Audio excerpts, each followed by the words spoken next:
या शहराबद्दल मला आकर्षण आहे, श्रद्धा आहे, त्यामुळे अंबाजोगाई शहराच्या मातृभूमीला मी नमन करतो आणि आपल्यासारख्या सुजाण सर्व श्रोते मंडळींना सुद्धा मी तुमच्या समोर तुम्हाला प्रणाम करतो. अंबाजोगाई शहरात बोलायला संधी मिळणं, जसं मी म्हणाले की माझा हा गौरव समजतो. कारण का ज्या मराठी भाषेची गोडी ही अमृतासारखी आहे, त्या मराठी भाषेतला पहिला ग्रंथ याच नगरीमध्ये, या मातृभूमीमध्ये रचला गेला. ही अतिशय विशेष महत्त्वाची बाब. जसं मी नांदेडच्या गुरु गोविंद शिंगर यांच्या परिसरात मी माझं अध्ययनाध्यापन किंवा माझं वास्तव्य आहे, तसंच आज या ठिकाणी मी ज्या सभागृहात बोलत आहे, या सभागृहाच्या बाजूलाच स्वामी रामानंद तीर्थ यांचे स्मारक आहे. या स्मारकाच्या शेजारी नेताजींचा विषय मांडणं हे अतिशय महत्त्वपूर्ण आहे असं मला वाटतं. अजून एक गोष्ट म्हणजे गणेश उत्सवानिमित्ताने सांस्कृतिक कार्यक्रम घेणे यात काही मला विशेषता वाटत नाही. परंतु स्वातंत्र्य चळवळीच्या दरम्यान 19व्या शतकाच्या शेवटच्या दशकामध्ये ज्या उद्देशाने, ज्या हेतूने गणेश उत्सव सुरू झाला, त्या उत्सवाचा जो मूळ हेतू होता, तो मूळ हेतू आजही 100 वर्षानंतर सुद्धा राबवण्याचं काम अंबाजोगाईकर करत आहे. यासाठी मी त्यांचं अभिनंदन करतो, आभार मानतो. कारण गणेश उत्सवाच्या माध्यमातून लोकमान्य टिळकांना काय अभिप्रेत होईल, भारतीय लोकांमध्ये विचाराचं आदान प्रदान व्हावं, त्यांच्यामध्ये सहिष्णुता वाढावी, राष्ट्रीयत्व वाढावं आणि एकंदरीत विचाराने भारतीय समाज हा प्रगल्भ व्हावा, सशक्त व्हावा आणि पारतंत्र्यातून मुक्तता मिळवणं हा साधारणतः गणेश उत्सवाचा काय हेतू होता, गणेश उत्सव सुरू करण्यामागचा. आणि त्या निमित्ताने ही व्याख्यानमाला किंवा प्रबोधन कार्यक्रम तत्कालीन काळात होत होते आणि तीच परंपरा आज चालू आहे. अतिशय मला वाटतं बोटावर मोजण्याच्या शहरामध्ये अशा प्रकारची व्याख्यानमाला चालते आणि त्यामध्ये अंबाजोगाई शहराचा उल्लेख करणं ही अतिशय गौरवाची बाब. साधारणतः नेताजी सुभाषचंद्र बोस हा विषय तसा दुर्लक्षित आहे.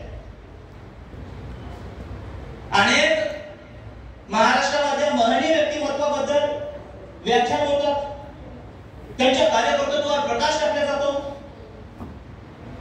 परंतु या व्याख्यानमालेच्या निमित्ताने ज्यांनी आपल्या 48 वर्षाच्या आयुष्यामध्ये 25 वर्ष या मातृभूमीला समर्पित केले, अशा व्यक्तीच्या कार्यकर्तृत्वावर प्रकाश टाकण्यासाठी तुम्ही हा विषय निवडला, हे सुद्धा मला विशेष वाटतं. कारण महाराष्ट्र म्हणलं की छत्रपती शिवाजी महाराज, लोकमान्य टिळक, स्वातंत्र्यवीर सावरकर, डॉक्टर बाबासाहेब आंबेडकर, महात्मा ज्योतिबा फुले, राजश्री शाहू महाराज याच्या पलीकडे जातच नाही. परंतु या व्याख्यानमालेच्या संयोजकांच्या विचाराची व्यापकता इतकी मोठी आहे की महाराष्ट्राच्या भौगोलिकतेच्या बाहेर जाऊन राक्षसी पद्धतीने कारभार करणाऱ्या सरकारला नेस्तनाबूत करण्याचा प्रयत्न ज्या महनीय व्यक्तीने केला, त्या नेताजींवर प्रकाश टाकण्यासाठी आपण आज सगळेजण इथे उपस्थित झालेले आहोत. साधारणतः 23 जानेवारी 1897 हा नेताजींचा जन्म आहे. 18 ऑगस्ट 1945 हा त्यांचा मृत्यू आहे. 1897 ते 1945 हा त्यांचा जीवन प्रवास किती, जवळपास किती 48 वर्षाचा. या 48 वर्षामध्ये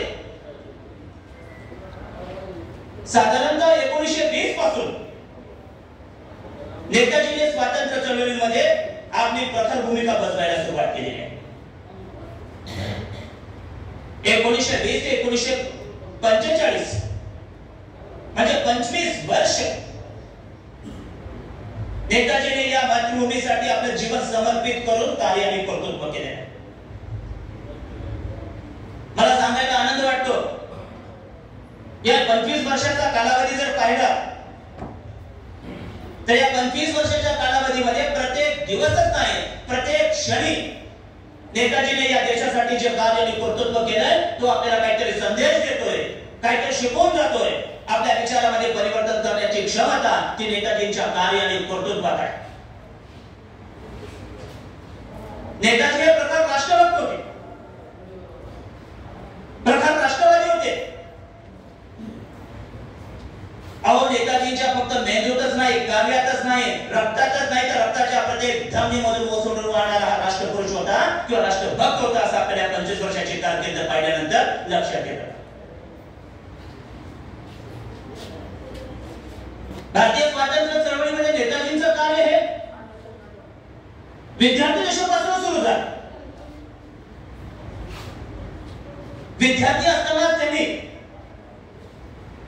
मी या राष्ट्राचं काही देणं लागतो, मी या मातृभूमीचं काही देणं लागतो, हा विचार साधारणतः नेताजींच्या विचारामध्ये किंवा डोक्यामध्ये मनामध्ये हा केव्हा आलेला आहे? वयाची 10 किंवा 12 वर्ष असताना किंवा 14 वर्ष असताना. अहो, 14 वर्षाच्या आत, 12 वर्षाच्या आत जे वय हे खेळकर वृत्तीचं असतं, ज्या वयामध्ये आपण क्षमता पूर्ण वाढलेली नसते, त्या वयामध्ये नेताजी राष्ट्रासाठी कार्य करतात.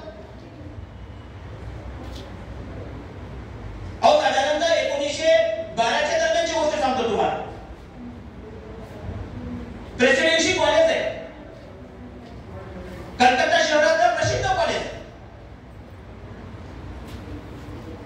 त्या प्रेसिडेन्सी कॉलेजमध्ये साधारणतः 11वी-12वीच्या दरम्यान असताना नेताजीने सगळ्या जगाला किंवा इंग्रजाला ठणकावून सांगितलं की मी माझ्या मातृभूमीचा अपमान सहन करणार नाही. स्वातंत्र्य चळवळ विषय मांडत असताना मी सुरुवातीला नेताजीने प्रेसिडेन्सी कॉलेजमध्ये जे कार्य केले या विषयाचा संदर्भ किंवा दाखला तुम्हाला देतोय का?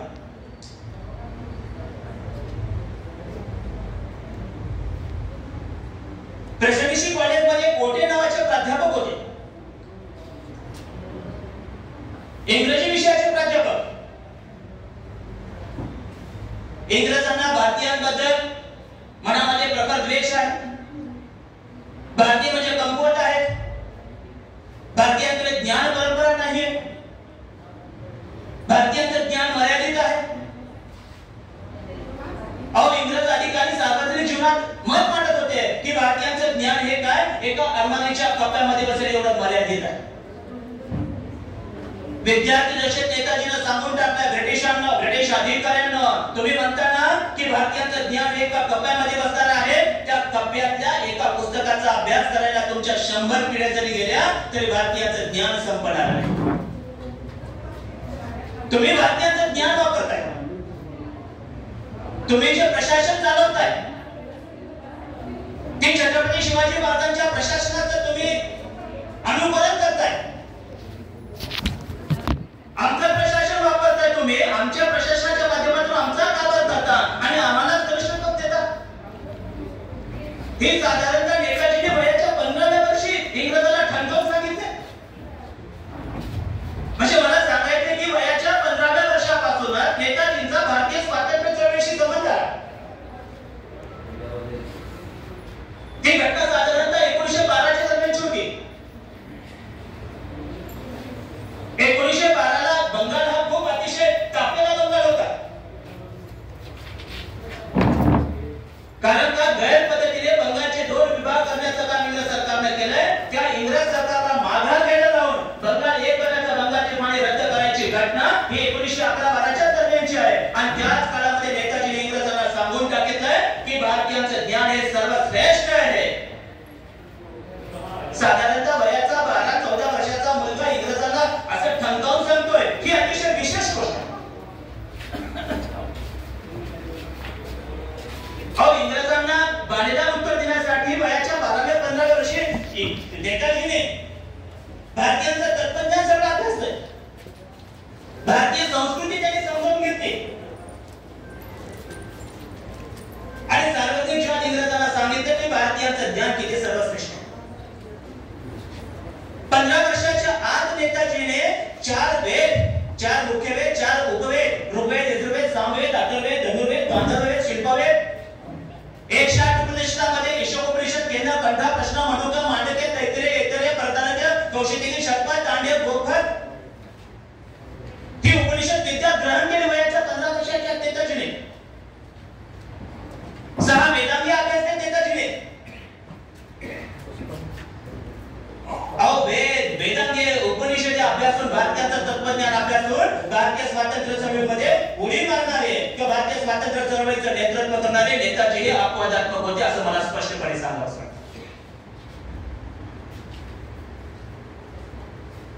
ज्या नेताजीने स्वामी विवेकानंदांच्या विचाराचं अनुकरण केले होते, अरविंद घोषांच्या विचाराचे डोस प्राशन केले होते, वेणी माधव दासांचा सल्ला त्यांनी घेतला होता, रामकृष्ण परमहंसाचं विरक्तीचं तत्वज्ञान त्यांनी स्वीकारलं होतं, त्या नेताजीने वोटेंसारख्या प्राध्यापकाला शब्द मागे घ्यायला भाग पाडले. हे केव्हा? साधारणतः वयाच्या 15 वर्षाच्या. म्हणजे नेताजीने पुढे भरपूर कार्य केले, पण त्यांच्या कार्याचा प्रारंभ हा केव्हापासून आहे? स्वातंत्र्य चळवळीमध्ये विद्यार्थी दशेपासून आहे. भारतीयांचं साहित्य समजून घेणं, इंग्रज अधिकाऱ्यांना ते समजावून सांगणं, त्यांच्या समोर मांडणे आणि इंग्रज अधिकाऱ्यांनी किंवा वोटेने भारतीयांचा जो अपमान करतोय ना, त्या अपमानाचा बदला घेण्याचं काम नेताजीने केलेलं आहे. कलकत्ता तेव्हा हे राजधानीचं शहर. ज्या काळातील घटना 1911च्या नंतर भारताची राजधानी हे दिल्ली झाली. दिल्ली 1911 पर्यंत भारताची राजधानी कलकत्ता आहे. महत्त्वाचं शहर आहे, व्यापारपेठ शहर आहे. ब्रिटिश अधिकाऱ्यांची सगळी मुख्य प्रशासकीय कार्यालय कलकत्त्यात आहे, त्यांच्या सैन्याची तुकड्या आहेत. आणि त्या ठिकाणी इंग्रजच्या प्राध्यापकांना ठणकावून सांगितलं, यापुढे आम्ही भारतीयांचा अपमान, भारतीयांवरला अन्याय, भारतीयांबद्दलचे अपशब्द आम्ही सहन करणार नाही. याही पुढे जाऊन वोटे नावाचा प्राध्यापक पुन्हा भारतीय विद्यार्थ्यांना डवचवण्याचं काम करत होता. तेव्हा त्या विद्यार्थ्यांच्या ग्रुप करून, विद्यार्थ्यांना एकत्रित करून वोटे नावाच्या प्राध्यापकांना बदलून काढण्याचं काम नेताजीने केले. तो पांढरा वोटे नेताजीने बदलल्यानंतर काळा पिवळा पांढरा झालेला आहे. भारतीयांचा अपमानास्पद शब्द त्याच्या तोंडातून येण्याच्या ऐवजी तोंडातून फेस येऊ लागला. आणि नेताजीने ठणकावून सांगितलं की यापुढे भारतीय संस्कृतीबद्दल, भारतीय धर्माबद्दल, भारतीयांच्या मातृभूमीबद्दल आम्ही कोणत्याही अपमानास्पद शब्द वापरू देणार नाही, सहन करणार नाही. 1912च्या दरम्यानची म्हणजे वयाच्या 15 वर्षाच्या नेताजींचं कार्य. नेताजींना प्रेसिडेन्सी कॉलेज मधून काढून टाकण्यात आलं. नेताजीने त्याची पर्वा केली. नेताजीने ठरवून टाकले होते, ईश्वराने मला जेवढं काही आयुष्य दिले ते मी सगळं माझ्या मातृभूमीला परकीयाच्या बंधनातून मुक्त करण्यासाठी. आणि तेही प्रकल्प. प्रेसिडेन्सी कॉलेज मध्ये असताना स्वामी विवेकानंदांचं सगळं साहित्य नेताजींना अभ्यासलं. आणि नुसतं साहित्य अभ्यास नाही, 1915 नंतर 1945 पर्यंत शेवटपर्यंत स्वामी विवेकानंदांच्या साहित्याचं अनुकरण केले त्यांनी. नुसतं एखाद्याचं साहित्य वाचणारे हजारो असतात, पण त्या साहित्याचं अनुकरण करणारे, आपल्या जीवनामध्ये त्याचं अनुसरण करणारे हे अपवादात्मक असतात. आणि त्यापैकी एक कोण? नेताजी होते. नेताजीने ठणकावून सांगितलं, सामर्थ्य हे काय आहे? जीवन आहे. दुर्बलता ही मृत्यू आहे. मानव सेवेतच ही राष्ट्रसेवा आहे. या देशातला प्रत्येक नागरिक हा माझा बंधू आहे आणि त्याची मुक्ती हे माझं श्रेष्ठ कार्य आहे. या देशाच्या निसर्गाचं संवर्धन करणे, रक्षण करणे हे माझं कर्तव्य आहे. ही नेताजींची विद्यार्थी देशाची शपथ आहे आणि ती शपथ त्यांनी 18 ऑगस्ट 1945 पर्यंत टिकून राहिली. शपथ घेणारे तर अनेक हजारो असतात, पण घेतलेली शपथ ही शेवटपर्यंत टिकवणारे एक अपवादात्मक असतात, मर्यादित असतात. आणि त्यामध्ये नेताजी सुभाषचंद्र बोस होते. शपथेचा विषय निघाला म्हणून सांगतोय तुम्हाला. ज्या पवित्र भूमीमध्ये उभा आहे मी, या परिसरामध्ये ज्यांचं वास्तव्य होतं, त्या स्वातंत्र्य सेनानीने सुद्धा 1 ऑगस्ट 1920 ला शपथ घेतली होती. 1920 ला जेव्हा शपथ घेतली स्वामी रामानंद तीर्थांनी, तेव्हा त्यांचं वय किती? 17 वर्ष होतं. वयाच्या 17व्या वर्षी स्वामी रामानंद तीर्थांनी शपथ घेतली की मी अजन्म ब्रह्मचारी राहून माझं उर्वरित आयुष्य मी राष्ट्राला समर्पित करेन. आपल्या सगळ्यांना कल्पना आहे, माझ्यापेक्षा तुम्ही स्वामीजींच्या अभ्यासात फार आहात. सोलापूरच्या शाळेमध्ये होते ते, तेव्हा त्यांनी सोलापूरच्या तलावाला एका काठावर बसले, पाण्यात माते पाय बुडालेले होते. त्यावेळेस त्यांनी रात्री 1:30 वाजता टिळकांचं निधन झालं. स्वामीजींना सकाळी कळालं. तलावाच्या काठावर बसले त्यांनी आणि उगवत्या सूर्याला त्यांनी नमस्कार केला, मावळत्या सूर्याला त्यांनी अर्घ्य दिला आणि तेव्हा त्यांनी शपथ घेतली उर्वरित आयुष्य मी राष्ट्राला समर्पित करेन. तेव्हा 1 ऑगस्ट 1920 ला, 22 जानेवारी 1972 ला त्यांचा मृत्यू आहे. 69 वर्षाचं त्यांचं आयुष्य आहे. 52 वर्ष राष्ट्रासाठी खर्च करण्याचं काम कोणी? स्वामी रामानंद तीर्थांनी केलं आहे. स्वामीजींचं कार्य सुद्धा 1920 पासून 72 पर्यंत त्यांनी शेवटी त्यांना आधार झाला होता. बेडवर असताना सुद्धा राष्ट्राच्या संवर्धनाचा, जनतेच्या सेवेचा शाब्दिक रूपामध्ये सल्ले देऊन त्यांनी सेवा करण्याचं काम केलेलं आहे. आपल्या सगळ्यांनाच माहिती आहे. जशी स्वामीजींनी वयाच्या 17 वर्षी शपथ घेतली होती, त्याच पद्धतीने नेताजींनी सुद्धा शपथ घेतली विद्यार्थी दशेमध्ये की संपूर्ण आयुष्य मी माझ्या राष्ट्रासाठी खर्च करेन, निसर्गासाठी, निसर्गाचं संवर्धन करण्यासाठी खर्च करेन. आणि त्या शब्दाला बांधील राहून ते कार्य करू लागले. विद्यार्थी दशेतला राष्ट्रीय कार्याचा अजून एक प्रसंग मी तुम्हाला सांगतो. प्रेसिडेन्सी कॉलेजमध्ये हा वोटिंग प्रकरण संपल्यानंतर,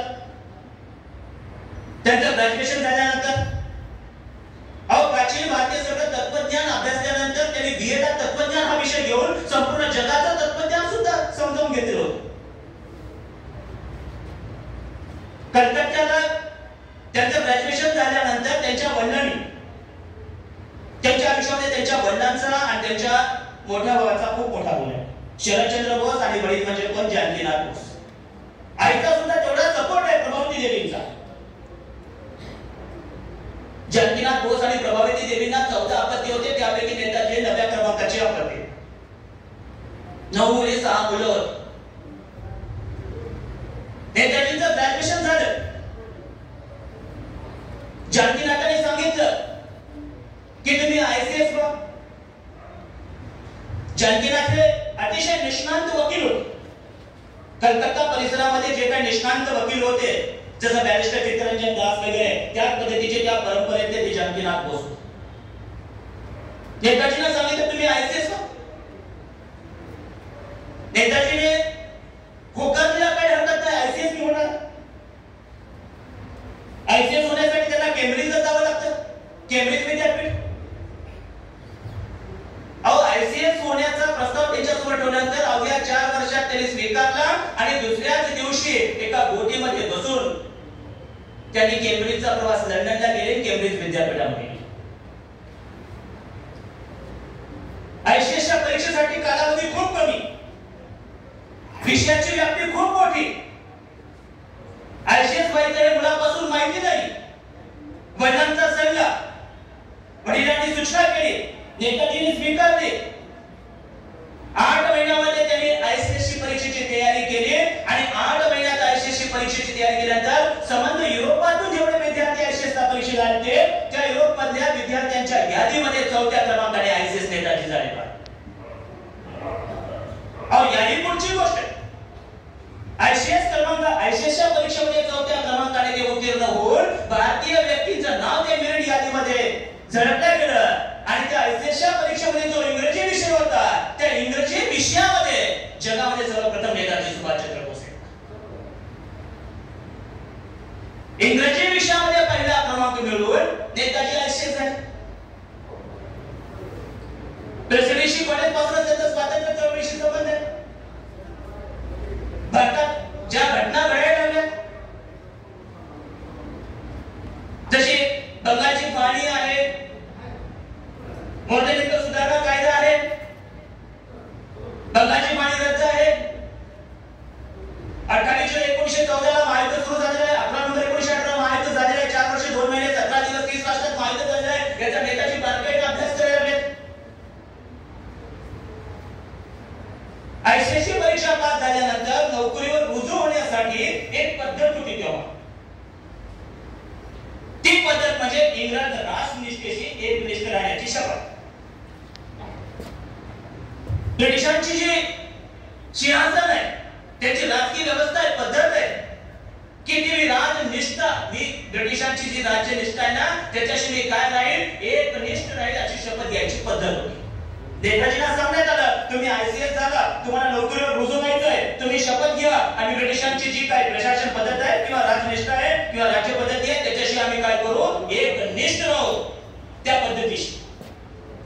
स्वामी विवेकानंदांचे, अरविंद घोष, वेणी माधव दास, रामकृष्ण परमहंस यांच्या विचाराचा डोस, यांच्या विचाराचं अनुकरण करणारे नेताजी ब्रिटिशांच्या राजनिष्ठेशी, राजसत्तेशी एकनिष्ठ राहतील का? राजसत्तेवर निष्ठा व्यक्त करतील का? नेताजीने लंडनहून पत्र पाठवलं आपल्या भावाला शरदचंद्र बोसांना, दादा मी आयसीएस झालोय, मेरिटनं झालोय, इंग्रजी विषयात पहिला नंबर मिळवलाय, पण आयसीएस ला मिळणारे जे लाभ आहे, जे पद आहे, जी प्रतिष्ठा आहे, त्याच्या मार्गामध्ये एक अडथळा आहे, तो अडथळा मी पार करणार नाही, तो मी सहन करणार नाही. ब्रिटिशांची जी राजनिष्ठा आहे त्याच्याशी एकनिष्ठ राहण्याची शपथ घ्यायची. मी बिलकुल शपथ घेणार नाही, मी शपथ घेतली, मी शपथ घेतली, मी माझ्या मातृभूमीला बंधनातून मुक्त करण्याची आणि त्याच शपथेला मी बांधील राहील. आयुष्यात मिळणारे पद प्रतिष्ठा यासाठी मी पुन्हा शपथ घेणार नाही. शरदचंद्र बोसांनी होकार दिलाय, जानकीनाथांनी सुद्धा होकार दिलाय, आई प्रभावती देवीने सुद्धा होकार दिलाय. पहा आयसीएस झालेला मुलगा आता आयसीएस चा जे काही सन्मान होणार आहे, अतिशय सगळं सुख पदरी किंवा पायाशी आहे, असं पद प्रतिष्ठा आपला मुलगा टाळतोय. याच्यासाठी प्रभावती देवीने जे होकार दिलाय त्याचं करावं तेवढं कौतुक कमी आहे. मी नांदेडला बाबानगर मध्ये राहतो, यशवंत कॉलेजच्या जवळ. सगळा तो क्लासेसचा एरिया, ट्युशनचा एरिया, तुमच्यापैकी अनेकांना माहित असेल का? सगळे क्लासेस बाबानगर ही राजधानी कॅपिटल आहे क्लासेसची, नीट परीक्षेच्या. मी रोज पाहतो 35% दाखला पडलेल्या मुलांना एमबीबीएस करण्यासाठी त्याची आई धडपड करते नेताजींच्या देशामध्ये. पहा आणि आयसीएस झालेला मुलगा प्रभावती देवी या मातृभूमीला काय करते, समर्पित करते.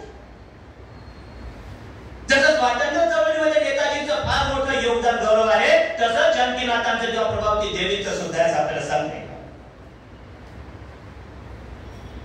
नेताजीने स्पष्टपणे सांगितलं, 23 जून 1757 पासून माझ्या बंगालला कंगाल करणाऱ्या राजसत्तेशी एकनिष्ठता पाळणार नाही. जेव्हा 23 जून 1757 काशीच्या युद्धाने माझ्या बंगालवर इंग्रजांनी ताबा मिळवला आणि वैभवसंपन्न असणाऱ्या बंगालला कंगाल करण्याचं काम करणाऱ्या सत्तेशी एकनिष्ठ राहू. 13 एप्रिल 1918 ला जालियनवाला बागेमध्ये निर्भराध अशा भारतीयांची हत्या करणाऱ्या सत्तेशी एकनिष्ठ राहू. भारतीयांना कनिष्ठ समजून अन्याय अत्याचाराचा वळवटा करणाऱ्या सत्तेशी एकनिष्ठ राहू. राक्षसी पद्धतीने कारभार करणाऱ्या सत्तेशी एकनिष्ठ राहू. नाही, एकनिष्ठ राहणार नाही. मला पद नको, प्रतिष्ठा नको, संपत्ती नको, लाभ नको. आयसीएसच्या परीक्षेला त्यांनी, परीक्षेने मिळणाऱ्या संपत्तीला त्यांनी लाट मारली आणि लंडनहून सरळ ते कुठे भारतामध्ये आले. जेव्हा आयसीएस मिळणारे लाभ नाकारून स्वातंत्र्य चळवळीसाठी नेताजींचं किती मोठं कार्य करतो. विद्यार्थी देशामध्ये एवढं नेताजींचं कार्य. आज 5वीच्या पुस्तकात नाही, 7वीच्या नाही, ग्रॅज्युएशनच्या पुस्तकात सुद्धा अपवादात्मक परिस्थिती आहे. तिकडे चीन मध्ये 4 मे 1919 ला चळवळ झाली पेकिंग विद्यापीठामध्ये. चीनच्या इतिहासामध्ये स्वतंत्र प्रकरण आहे. 4 मे 1919 ची चळवळ गाठार सर आहेत ते उपस्थित पहा. स्वतंत्र प्रकरण आहे. का नाही 10वीच्या पुस्तकात प्रश्न शिकवण्यामध्ये नेताजी? का नाही 11वीच्या पुस्तकामध्ये आयसीएसचं पद लाभावून नाकारून राष्ट्रसेवेसाठी समर्पित झालेले नेताजी? फक्त नेताजीने आझादी हिंद सेना स्थापन केली. तुम मुझे खून दो, मैं तुम्हें आजादी दूंगा. याच्या पलीकडे नेताजी नको का? आयसीएस मिळणारे लाभ नाकारून नेताजी जेव्हा भारतात आले, तुमच्यासाठी आणि माझ्या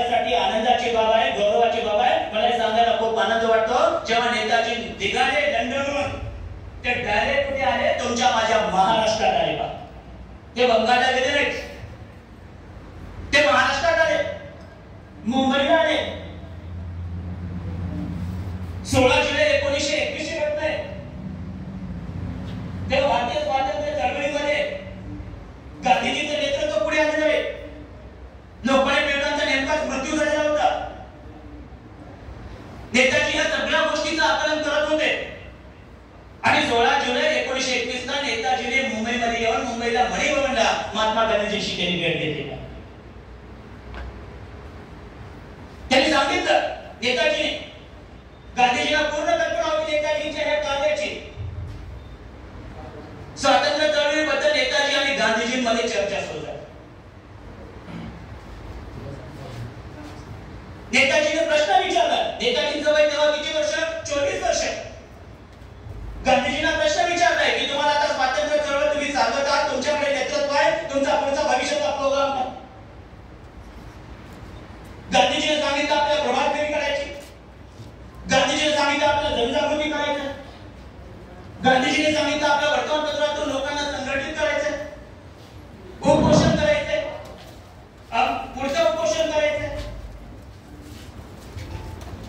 सुभाष बाबूंची निराशा झाली. सुभाष बाबू म्हणाले की असं आम्हाला उपोषण करून किंवा काय प्रभात फेरी काढून जनजागृती करून आपल्याला स्वातंत्र्य मिळत नाही.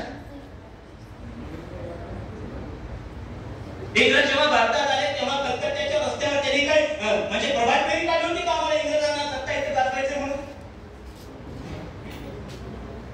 महाराष्ट्रावर किंवा मराठी भाषिकांवर 10 मे 1818 पासून इंग्रजांनी सत्ता निर्माण केली, तेव्हा काय मुंबईमध्ये त्यांनी काय प्रभात फेरी काढली होती? इंग्रजांनी या ठिकाणी आपली सत्ता निर्माण केली कशी? संघर्षाच्या माध्यमातून, लढाईच्या माध्यमातून, तलवारीच्या टोकाने त्यांनी आपली सत्ता निर्माण केली. ते इंग्रजांची सत्ता उलटून टाकण्यासाठी तलवारीचं टोक आणि बंदुकीचं नोकच आपल्याला वापरलं आहे. तलवारीच्या टोकाने आणि बंदुकीच्या नोकाने इंग्रजांचं सिंहासन आपला उलटून टाकण्याशिवाय पर्याय नाही आणि तोच मार्ग आपल्याला स्वातंत्र्यापर्यंत पोहोचवतो देतो. नेताजीने वयाच्या 23व्या 24व्या वर्षी स्पष्टपणे गांधीजींना सांगितलं, कुठे मुंबईला 16 जुलै 1921 ला मणी भवन मध्ये. नेताजींच्या आणि गांधीजींच्या मतभेद झाले.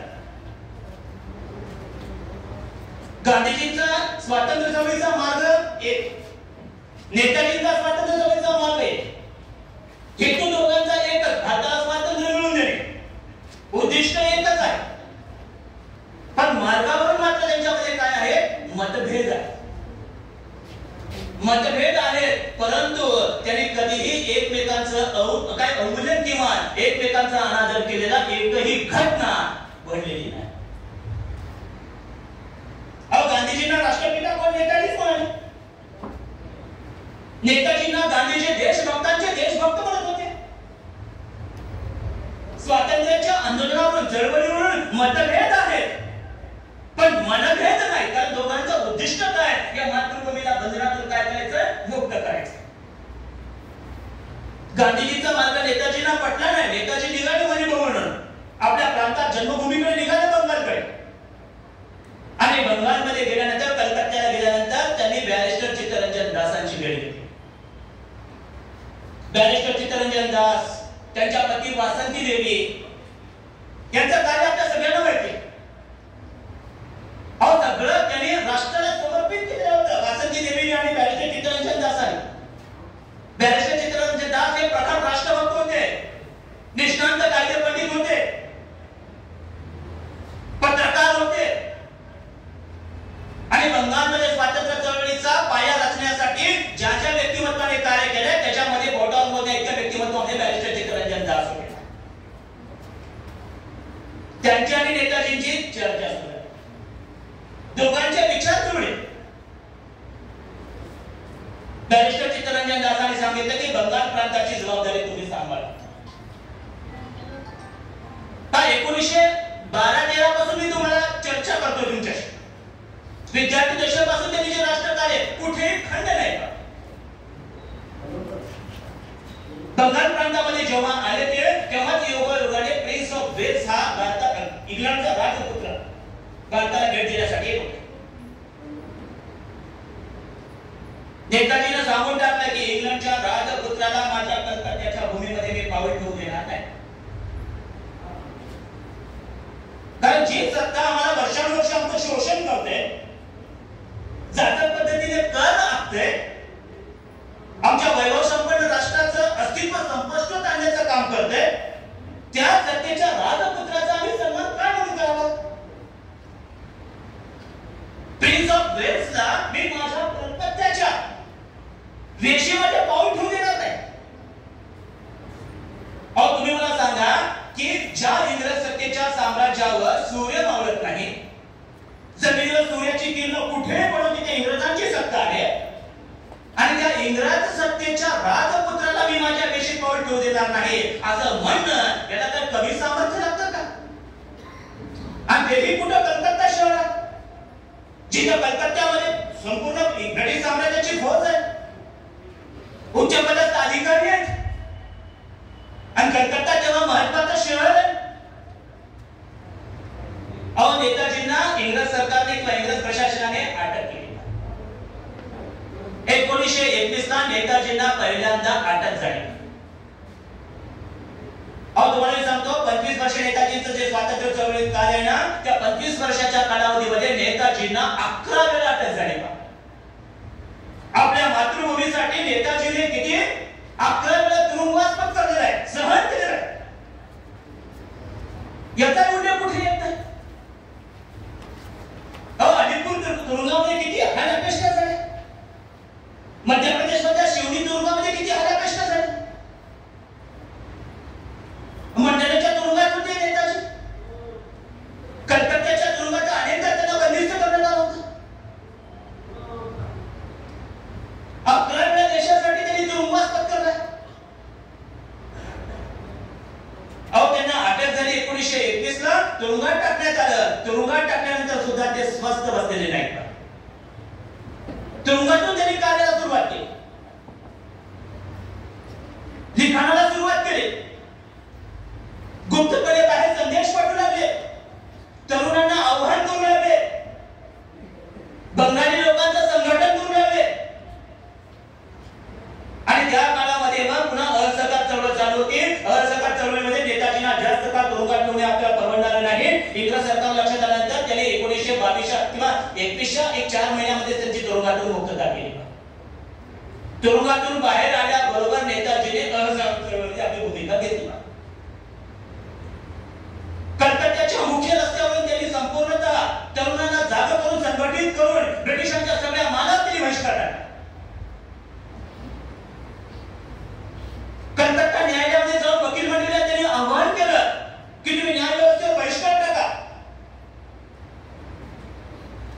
खादीचा प्रसार करण्याचा त्यांनी प्रत्येक ठिकाणी संदेश दिलाय. आणि एक प्रकारे संपूर्ण बंगाल प्रांत हा संघटित होऊन असहकार चळवळीमध्ये खूप मोठं योगदान देण्यासाठी परावर्त करण्याचं काम नेताजींनी केलं. अहो, इंग्रज दप्तरामध्ये नोंद आहे असहकार चळवळीच्या दरम्यान इंग्रज प्रशासनाने सर्वाधिक लक्ष कोणत्या प्रांतावर ठेवलं होतं? बंगाल प्रांतावर ठेवलं होतं. कारण का बंगाल प्रांताची संपूर्ण जबाबदारी नेताजी सांभाळत होते. असहकार चळवळी सर्वसामान्यांपर्यंत पोहोचू लागली. इंग्रज प्रशासन हतबल झाले या चळवळीसोबत. पण 5 एप्रिल 1922 ला काय किती थोडा पोलीस स्टेशनवर हल्ला झाला आणि गांधीजींनी अचानक चळवळ ही थांबवली. गांधीजींना ही अहिंसक मार्गाने चालवायची होती, पण हिंसा झाली. पोलीस चौकीवर अटॅक झाला. काय 12-17 पोलीस मृत्यू पावले. चळवळ थांबवण्यात आली. नेताजींना हे अजिबात सहन झालेलं नाही.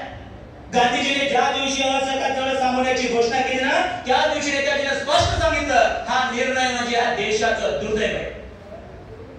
नेताजींचे शब्द आहे, असहकार चळवळ थांबवणे म्हणजे या देशाचं काय आहे? दुर्दैव आहे. अहो, वयाच्या 25व्या वर्षी, वयाच्या 22-23व्या वर्षी अशा प्रकारचे प्रकार मत व्यक्त करून स्वातंत्र्य चळवळीला इतकं प्रखरपणे प्रज्वलित करण्याचं काम कोण? नेताजी सुभाषचंद्र बोस करतात. थोडा माझा आवाजच मोठा आहे आणि विषय स्वातंत्र्य चळवळीचा आहे. तुम्ही स्वामीजी गांधीजी दिला असं तुम्ही खूप अतिशय हळू आवाजात शांततेने बोललो असतो. पण तुम्ही विषय दिला नेताजी, स्वातंत्र्य चळवळ, पुन्हा मी इतिहासाचा प्राध्यापक आणि पुन्हा साऊंड मोठा. असू द्या. असहकार चळवळीमध्ये सगळे प्रोग्राम तंतोतंत राबवण्याचं काम कोणी नेताजींनी केलं. गांधीजीने चळवळ थांबवली, नेताजींना सहन झालं नाही. पण त्यानंतर मग बॅरिस्टर चित्तरंजन दासांनी नेताजी सुभाषचंद्र बोस यांची समज म्हणजे त्यांना समजावून सांगितलं, ठीक आहे एक चळवळ थांबली, आपण वेगळ्या पद्धतीने अजून चांगल्या पद्धतीने कार्य करू. 1922च्या दरम्यान नेताजींना कलकत्त्याच्या महानगरपालिकेचे सीईओ करण्यात आले, प्रशासनामध्ये त्यांना घेण्यात आले. प्रशासन म्हणून